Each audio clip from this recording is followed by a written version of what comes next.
మూర్తి గారు, విశ్లేషకులు మూర్తి గారు, అంటే గత ప్రభుత్వం ప్రధానంగా ఏం చెప్పిందంటే అమరావతి విషయంలో 2 రీజన్స్ మెయిన్గా చెప్పడం జరిగింది. ఒకటేమో ఒక సామాజిక వర్గం నేత సంబంధించిన వ్యక్తులంతా కూడా అక్కడ ఎక్కువ ఉన్నారు, వాళ్ళంతా సిండికేట్ అయ్యి అక్కడ లబ్ధి పొందారు, అదొక రీజన్ చెప్తే, ఇంకో రీజన్ ఏంటంటే ఇప్పుడున్న పరిస్థితుల్లో ఆ ప్రాంతాన్ని డెవలప్ చేయడం అంటే అంటే పచ్చని పంట పొలాన్ని తీసేసి బిల్డింగ్లు అవి కన్స్ట్రక్షన్ చేయాలంటే 1,00,000 కోట్ల అవసరం ఖచ్చితంగా ఉంటుంది. అంత అవసరం లేదు కాబట్టి మేము ఆల్రెడీ డెవలప్ చెందినటువంటి సిటీస్ని తీసుకొని 3 రాజధానుల ప్రతిపాదన తీసుకొచ్చామని అంటుంది. వీటిలలో ఏమాత్రం పాసిబుల్ నిజం లేదంటారా? అంటే 1,00,000 కోట్లు అవసరం పెట్టాల్సిన అవసరం లేదంటారా? 1,00,000 కోట్లు పెట్టాలన్నది అది నిజంగా ఒక గాసిప్. 1,00,000 కోట్ల అభివృద్ధి జరుగుతుంది అక్కడ.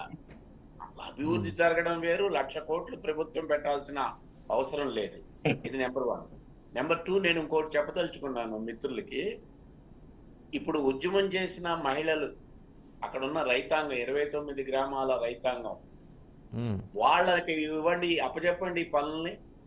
వాళ్ళు ఇప్పుడు ఎంత ఉత్సాహంగా ఉన్నారని అంటే, కోర్టుల్లో గెలిచారు, న్యాయస్థానం టు దేవస్థానం అనే తమ కోరిక దేవుడు మన్నించాడనే ఒక ఆత్మవిశ్వాసంతో ఉన్నారు.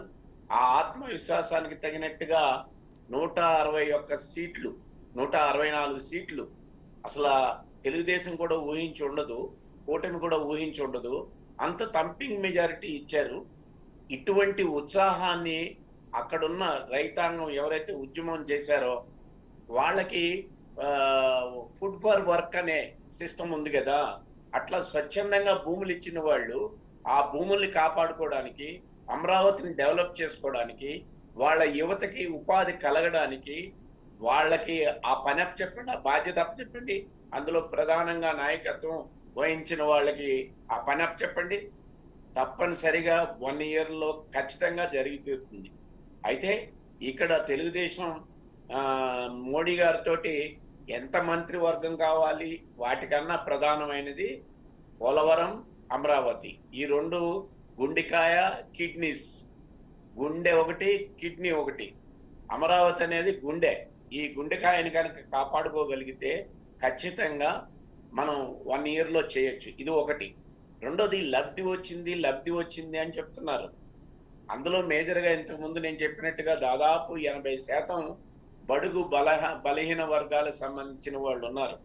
కొంతమంది పెద్ద వర్గాలకు సంబంధించిన వాళ్ళు ఉంటారు, సహజం. అది వాళ్ళు ఒక భాగం ఉంటారు, వాళ్ళు చేసిన అలిగేషన్ తిరిగి మళ్ళీ పెట్టుబడి పెడతారు. లబ్ధి జరుగుతుందని చెప్పి మేజర్ ప్రజానీకానికి, ఒక రాష్ట్రానికి రాజధాని అమరావతి అనేది ఉంది, పార్లమెంట్ లో కూడా నోట్ చేయబడింది. కానీ ఆచరణలో అమల్లో లేని అమరావతిని ఆచరణలోకి తెచ్చుకోవాల్సిన అవసరం ఉన్నది.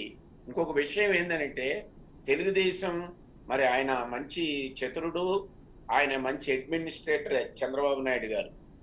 లాస్ట్ 14-19 మధ్యలో ఒక 18 నెలలు ఆయన జరగని వాటిని, అంటే మొండిగా మన ప్రత్యేక హోదా ఇవ్వం, ఇది ముగిసిన అధ్యాయం అన్న దాని వైపు పట్టాడు. అట్లా కాకుండా ఈ అమరావతిని, పోలవరాన్ని ఇంకా వేగవంతం చేసుకుని ఉంటే ఖచ్చితంగా 2019లో తిరిగి ప్రభుత్వం వచ్చి ఉండేది. ఇప్పటికైనా నా ఉద్దేశం, రేపు కొంతమంది అప్పుడే స్టార్ట్ చేశారు ప్రత్యేక హోదా గురించి మాట్లాడాలి, ఇప్పుడు ఆ మెడలు వచ్చే అవకాశం వచ్చింది, కానీ విధంగా మాట్లాడాలి. మూర్తి గారు ప్రత్యేక హోదా ముగిసిపోయిన అధ్యయనం అని స్వయంగా అప్పటి ముఖ్యమంత్రి చెప్పిన పరిస్థితి. అలాంటప్పుడు మళ్ళా ప్యాకేజీకి యాక్సెప్ట్ చేసి ప్యాకేజీ సరిగా దక్కలేదు కాబట్టి దాన్ని అటు ఇటు గొడవ పక్కమైన పరిస్థితి, మళ్ళా మరోసారి హోదాని అడిగే పరిస్థితి, దాన్ని యాక్సెప్ట్ చేసే పరిస్థితి ఉంటుందంటారా?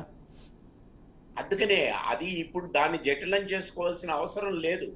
అది దాన్ని తదుపరి ఇప్పుడు ఏదైతే ప్యాకేజ్ అన్నారో ఆ ప్యాకేజీనైనా అమలు చేయించుకుని ఉంటే ఆంధ్రప్రదేశ్లో ఒక అభివృద్ధి అనేది, ఒక ఉపాధి అనేది, ముఖ్యంగా యువతకి మంచి అవకాశాలు ఏర్పడి ఉండేవి.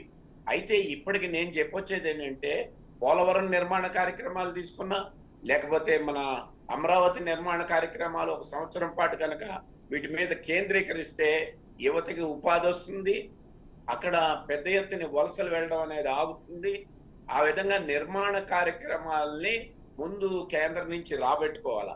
రెండోది, కేంద్ర ప్రభుత్వం కూడా తన నిర్ణయాల్ని ఇదివరకు ఏకపక్షంగా తీసుకున్న నిర్ణయాల్ని ఇప్పుడు ఏకపక్షంగా తీసుకోనలేదు.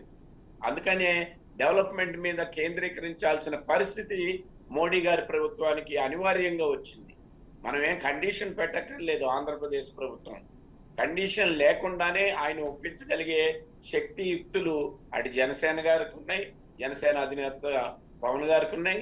అదేవిధంగా మంచి చతురుడు అడ్మినిస్ట్రేటర్ అని చెప్పి పేరు పొందిన మన చంద్రబాబు నాయుడు గారికి కూడా ఉన్నాయి. అంటే కాబట్టి ఏదైనా సరే వాళ్ళిద్దరూ మూర్తి గారు, ఏదైనా సరే ఇచ్చిపుచ్చుకునే ధోరణి ఉంటేనే పరిస్థితులు సక్రమంగా ఉంటాయని అందరూ ఒప్పుకుంటారు. కానీ ఒకరు అన్కండిషనల్గా సపోర్ట్ చేసిన తర్వాత ఇంకొకరు అటువైపు నుంచి కండిషన్స్ పెడుతూ అలా కాదు ఇలా కాదు అని చెప్తే అక్కడే ప్రాబ్లం రైజ్ అయ్యే అవకాశం ఉంటుంది. అందుకనే నేను కండిషన్స్ అనేవి పెట్టకుండా అమరావతి అనేది కేంద్ర ప్రభుత్వం నిర్మించాల్సిన బాధ్యత, పోలవరం కూడా కేంద్ర ప్రభుత్వం బాధ్యత. ఈ రెండు ప్రధానమైన అంశాలు. వీటిని సత్వరం గనక పనులు వేగవంతం చేయగలిగితే ఇందులో ఖచ్చితంగా ప్రజలు స్వచ్ఛందంగా కూడా ముందుకొచ్చి తోడ్పడే అవకాశాలు, ముఖ్యంగా చక్కటి పోరాటం చేసి రైతాంగం, అందులో మహిళలు ముఖ్యంగా వాళ్ళు కొంగు నడుముకు చుడితే వాళ్ళు చేయలేనిది ఏమీ లేదు. కాబట్టి ఆ రకంగా ప్రభుత్వానికి ఒక ఉత్సాహవంతమైన రిజల్ట్ వచ్చింది, ప్రజలు కూడా ఉత్సాహపడే ఇది వచ్చింది. దానికి కేంద్రం సహకరించాల్సిన అవసరం ఉన్నది. కాబట్టి కేంద్రాన్ని ఆ వైపుగా ఒప్పించుకుని తీసుకురాగలుగుతారనే నమ్మకం నాకున్నది.